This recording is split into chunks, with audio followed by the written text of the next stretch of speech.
Welcome you Ranveer गली boy. Pakistan का मुस्तकबिल अब हिंदुस्तान तय करेगा। सिनेमा एक सॉफ्ट पावर है, इसका इस्तेमाल पाकिस्तान भी करता है, दुनिया भर में हॉलीवुड भी करता है और बॉलीवुड भी करता है। दोस्तों, बॉलीवुड की नई फिल्म धुरंधर फिल्म का पार्ट 2 आ गया है। बहुत बहुत मुबारकबाद। आपने कमाल चीज दिखा दी जिसका मुझे देखने का बड़ा शौक था। इसके अंदर पाकिस्तानी फौज के खिलाफ प्रोपेगेंडा किया गया है। ये बहुत बड़े बजट की एक प्रोडक्शन है। अब पाकिस्तान का मुस्तकबिल हिंदुस्तान तय करेगा। इसे धुरंधर 2 द रिवेंज यानी बदला कहा गया है, जिसने फिर उतनी ही आग लगा दी, क्योंकि 1 के बाद हर बंदे में यही था कि अब आगे क्या होने वाला है, और 2 ने उनकी वो सारी क्यूरियोसिटी का जवाब दिया। बहुत लोगों को ये एतराज होता है कि जी हम क्यों इंडियन फिल्में लगाएं पाकिस्तान में, वो हमारी नहीं लगा। भाई आप ऐसी बना ही नहीं रहे कि वो लगाएं। देखिए, एक चीज याद रखिएगा, हम कभी भी इंडियंस की तरह मूवी नहीं बना सकते। हाँ, हिंसा की अफीम, नफरत की अफीम, रोते हुए तो आंसू नजर आने चाहिए, चेहरा आए नजर, तकलीफ नजर आए ना।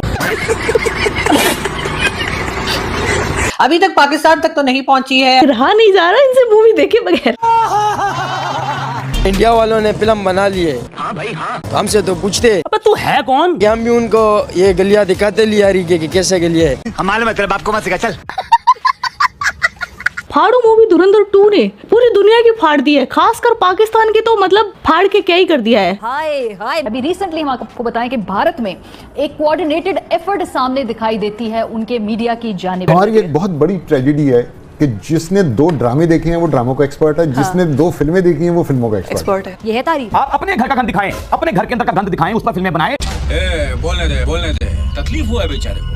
बोल ये एआई है, फलां है, ये है, जो कुछ मर्जी दिखा दें वहां पर, जो चाहे आप उड़ा दें, जो चाहे आप ब्लास्ट कर दें। इस फिल्म के प्रोड्यूसर की बात की ना, आदित्य धर की, पहले भी माजी में भी उन्होंने ऐसी फिल्में बनाई है। अब पाकिस्तान में डर का माहौल नहीं, धर का माहौल है। ये सितम है। रिलीज के पहले hero super duper blockbuster, super hit तो छोटा लफ्ज होता है, ब्लॉकबस्टर हो गई है भारतीय अखबार के मुताबिक। लोगों का रिएक्शन देखे ना, बिल्कुल वैसे ही जैसा इन लोगों ने शूट किया वगैरह, बिल्कुल लियारी के जैसा है। धुरंधर पार्ट 1 और पार्ट 2 दोनों को देख के मुझे एक फ्रेम में, एक सीन में ये लग रहा था कि I am part of this story.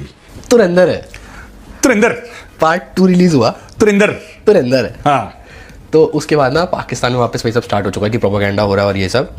अब जहाँ पहले तुरिंदर बैन हुई थी, वहाँ पे वॉर स्टार्ट हो चुकी है। तो उससे कोई फर्क नहीं पड़ता कि तुरिंदर बैन करें या ना करें सर, पिछले ये 1.5 साल के अंदर मैं आपको बता रही हूँ कि किस तरह से भारतीय सिनेमा अपना नैरेटिव बदल रहा है। पहले ये चीजें ऑब्वियसली डॉक्यूमेंटेड नहीं थी, मेजरेबल नहीं थी, तो बस एक ब्लैंकेट वो था कि हाँ सब अच्छा है, आंखें बंद कर लो, वही वाली कबूतर वाली कि बस आंखें बंद कर लूंगा तो बिल्ली। अब तो चीजें मेजरेबल है और सब नजर आता है ट्रेंडिंग पे आपके क्या चल रहा है। अच्छा, इन पाकिस्तानियों का दुख अलग ही लेवल का है। 50 करोड़ ऑलरेडी कमा चुकी है वो film. Just paid preview. Yes दोस्तों, धुरंधर 2 फिल्म में क्या दिखाया गया है? तकरीबन चीज़ें जो हैं वो मेरी आंखों के सामने गुजरी हैं, चाहे मैं लंदन में हूँ। जैसे उसमें जो नामालूम अफराद जिन पाकिस्तान के टेररिस्टों को टपकाते रहे हैं ओवर द ईयर्स, वो मैं अपनी हर वीडियो में बताता रहा हूँ। पाक फौज के ऊपर फिल्में वक्तन फवक्तन बनती रही हैं, लेकिन वो कभी एक फिल्म बन गई चंद सालों में, कभी दूसरी फिल्म बन गई, लेकिन इस तरह 1.5 से 2 साल में ऊपर तले फिल्में आने का जो मकसद है इसका यह है कि हमें इस डिपार्टमेंट में भी कहीं ना कहीं जो लूप होल्स है उनको देखना होगा। धुरंधर 2 से पाकिस्तान की तो फटी, इधर भी एक शेरवानी है जिसकी सलवार फट चुकी है, और फटने के बाद जो बिलबिला रही है, रो रही है। हजरात, मैं अभी 4 घंटे तक अफीम खा के आई। कैसे रो रही है? मतलब जबरदस्ती रोना हो ना, हम तो ऐसे आंखें बंद करके जोर लगा के, आंसू ही नहीं। जी हाँ, हिंसा की अफीम, नफरत की अफीम, रोते हुए तो आंसू नजर आने चाहिए, चेहरा आए नजर, तकलीफ नजर आए ना। ये कोने में ये क्या था?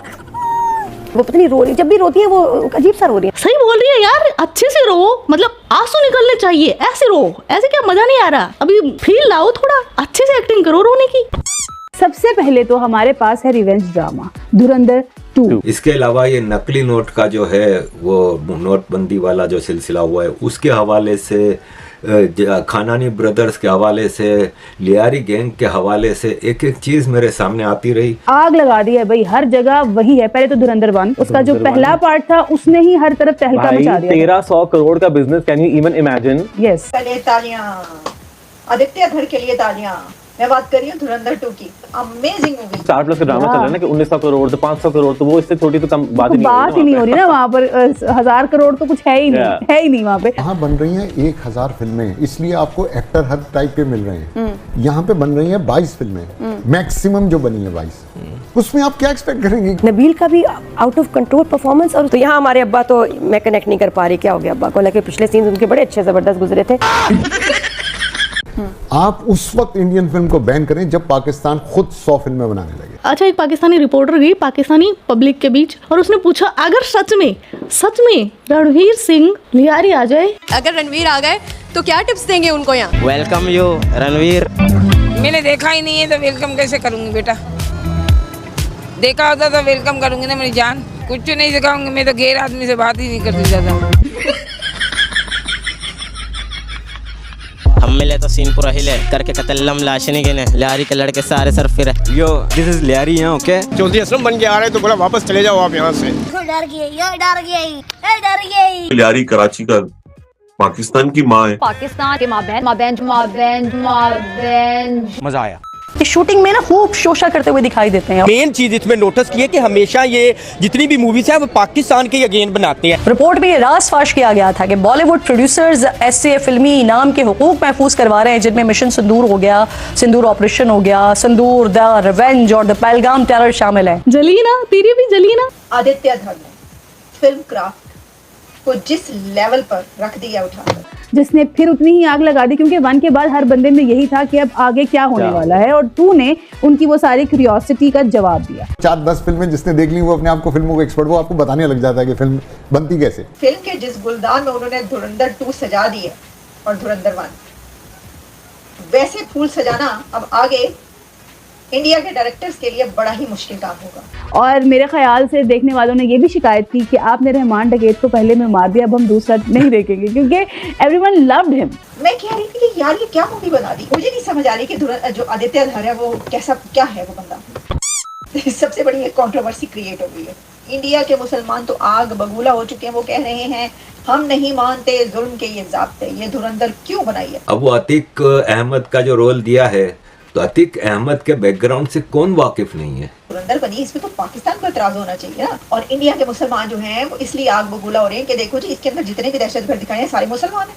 लो जी, सारे मुसलमान दहशतगर्द। वही बात के एंटी पाकिस्तान सेंटिमेंट्स हैं, इसमें बहुत सारा एक्शन है। अच्छा, एक पाकिस्तानी न्यूज एंकर वो गए मूवी देखने, वो बाहर रहते हैं, पाकिस्तान से बाहर रहते हैं, और उन्होंने मूवी के बारे में क्या बताया वो सुनने लायक है। और हमारी ये जो चीख रहे हैं ना लिबरल्स, लिब्रांडू, इनको भी सुनना चाहिए। अब प्रोपेगेंडा के हवाले से जो लोग चिल्ला रहे हैं उनको मैं डिटेल से नंगा करूंगा, लेकिन मैं इतना बता दूं कि एज ए पाकिस्तानी मैं समझता हूं कि जितना पाकिस्तानी ये फिल्म देख रहा होगा ना, वो ये तो ज़रूर कहेगा कि ये एंटी पाकिस्तान है, पाकिस्तान के ख़िलाफ़ है, फलाने ढुमकाने, लेकिन वो अंदर अंदर ये रियलाइज़ ज़रूर करेगा कि यार इसमें बातें सारी सच हैं, इसमें एक भी झूठ नहीं है। चाहे वो दाऊद इब्राहिम के हवाले से है, चाहे वो जरदारी शरीफ, नवाज शरीफ, लियारी गैंग वॉर के हवाले से, चाहे वो नोट वाले हवाले से, चाहे वो टेररिस्टों के हवाले से, इसमें से किसी चीज़ को वो डिनाई नहीं कर सकते कि ये फैक्ट नहीं है। तो अगर आप फैक्चुअल प्रोपेगेंडा करते हैं तो जायज़ है ना भाई। अगर सच्चाई को कोई प्रोमोट करता है, प्रोपोगेट करता है, तो उसमें गलत क्या है? पहले पूरे बॉलीवुड को कंट्रोल करता था एक अंडरवर्ल्ड डॉन, वो किसी भी हीरोइन को उठा ले जाता था, उसको सुंदर दिखती थी, और इतना ही नहीं, मतलब उसके अकॉर्डिंग मूवी बननी चाहिए। अब उस अंडरवर्ल्ड डॉन पर ही मूवी बन रही है, गैंगस्टर पर मूवी बन रही है, टेररिस्ट पर मूवी बन रही है, तो इन लोगों को हजम नहीं हो रहा। इधर हमारे वालों के मूवी के स्क्रिप्ट ने चीखे निकाल रखी है, और उधर पाकिस्तान वालों की चीखे निकल रही है कि इस मूवी की जो पेड प्रीव्यू है ना, उनकी कमाई देखकर ही उनकी चीखे निकल गई है 50 करोड़ के लगभग। उन्होंने तो इतने पैसे देखे नहीं। इसने ऑलरेडी इतनी धूम मचा दी कि इंडिया में इसके पेड प्रीव्यूज मेरे ख्याल से अरेंज हो रहे हैं। हाँ जी, तो उन पेड प्रीव्यूज की जो एडवांस बुकिंग है उसमें ही उसने 50 करोड़ कमा लिए अभी से। उनकी मूवी बनती नहीं है। जब से धुरंधर का पार्ट 1 आया था ना, तब से कि हम भी अब अपना लियारी दिखाएंगे मेरा एल करके, और वो मूवी अब तक नहीं आई है। बहुत ड्रामा है, वो जो थ्रिल होता है, खून खराबा तो बेतहाशा है, बहुत ज्यादा। सबसे पहले एनिमल मूवी आई थी जिसने ये सब काम शुरू किया, एनिमल ने भी बहुत किया। मूवी के खून खराबे से इनको डर लगता है, और बाकी जो कलर होते हैं ना उनसे इनको डर लगता है, लेकिन ये जो खुद करते हैं ना, इनके खुद के मतलब खून से हाथ सने हुए, वो तो सबाब है, सबाब। धुरंधर 1 की तरह इसमें भी जो ट्रेलर से हमें लग रहा है, इसमें बहुत सारा एक्शन है, इसमें थ्रिल है, इसमें ऑफ कोर्स वी नो कि इट्स एन एस्पियोनाज फिल्म। इसमें बिल्कुल। Ranveer Singh is playing the character of a spy जो कि भेजा जाता है कराची में, जो लियारी में जो गैंग वॉर चल रही है उसमें कोई बहुत ही उनको लगता है कि बहुत बड़ा कोई वहाँ पे डाकू वाकू है, कोई गैंगस्टर है जिसको उन्होंने ही मारना है, वो ही खत्म कर सकते हैं और कोई नहीं कर सकता। तो वो ये ड्यूटी लेते हैं कि जो रणवीर सिंह को भेजते हैं all the way from India ताकि वो कराची में जरा अमन लेके आए। प्रोपेगेंडा गलत उस वक्त होता है जब आप एक झूठ को आगे बढ़ाएं, जैसे कि ये सारे बढ़ा रहे हैं आपके लेफ्ट के जो प्रोपेगेंडा मशीनरी है जिसमें ध्रुव राठी वगैरह, लेकिन उनके इस प्रोपेगेंडा बढ़ाने से क्या फ़र्क पड़ेगा। मनी लॉन्ड्रिंग का जो इतना बड़ा गंदा खेल ISI इन खानानी ब्रदर्स के साथ चलती थी, उसकी पूरी चेन अमेरिका के पास डिटेल में अल्ताफ खानानी ने दी थी। इसमें पाकिस्तान की गंदी हरकतें, अगेन इस फिल्म में भी बोला गया कि आम पाकिस्तानी की बात नहीं हो रही, पाकिस्तान की मिलिट्री और मुल्लाओं की। इसमें ब्लास्फेमी के हवाले से भी जो चीज़ें, पाकिस्तान का भारत के अंदर टोटल टेरर नेटवर्क जिसके कई ब्रांचेज हैं, जैसे कि हिंदू मुस्लिम फसादात कराने, जैसे कि नकली नोट चलाने, जैसे हथियार देने, जैसे प्रोपेगेंडा करना, जैसे खालिस्तान जैसा इशू चलाना, PFI जो है, इस सब के हवाले से इस फिल्म में जो फैक्चुअली आपके सामने चीज़ें लाई गई हैं ना, जब भी आपको चीखें नज़र आ रही हैं इन सारे लेफ्ट के इकोसिस्टम की और सारे इनकी चीखें जो मुझे नज़र आ रही हैं ना, सबसे बड़ी बात इस फिल्म की खूबी ये है कि जितना लेफ्ट का इकोसिस्टम है ना, जितने ये बदबूदार लोग हैं ना जो कि एंटी इंडिया नैरेटिव को चलाते हैं, उन्होंने फर्स्ट शो फिल्म देखी है, कम से कम इन्होंने पैसे तो दिए कुछ इस फिल्म के अंदर कंट्रीब्यूट तो किया। तो ये नज़र आता है कि इनकी मतलब इनके लिए कितना इम्पोर्टेंट थी ये फिल्म। और बॉलीवुड में जो 70 साल से एक किस्म का वन साइडेड प्रोपेगेंडा चल रहा था, उसका तोड़ इस फिल्म ने किया है। क्या कोई और आइडियाज नहीं है इनके पास पाकिस्तान के खिलाफ प्रोपेगेंडा करना? ये पाकिस्तानी एक नंबर के दोगले हैं, ये अभी बिलबिलाएंगे मूवी को लेकर, थोड़े दिन बाद देखना ये ही इसी मूवी के गानों पर है ना नाच रहे होंगे। इस मूवी के गानों के बिना इनकी निकाह नहीं हो रहे होंगे। हम लोग इंडिया को बिल्कुल पसंद नहीं करते, लेकिन उसकी मूवीज, उसके ड्रामेज, उसके सीरियल्स, ईच एंड एवरीथिंग मेरे दिमाग में अभी तक रटे हुए हैं। और मैं रोजाना रात को 12 बजे से लेकर सुबह 4 बजे तक इंडियन ड्रामे देखती हूँ। मुझे इंडिया की कोई इमेज का नहीं पता, लेकिन मैं उसके ड्रामे बहुत शौक से देखती हूँ। तो ये दोगली कौम है, ये अजीब लोग हैं, समझ के बाहर है। तो आज का वीडियो बस इतना ही। आपके क्या विचार है इस वीडियो के बारे में, वो कमेंट सेक्शन में बता देना। आप अपना ख्याल रखना। Love you my kid cats. Yo yo Kittu भाई। यो यो किट्टू भाई।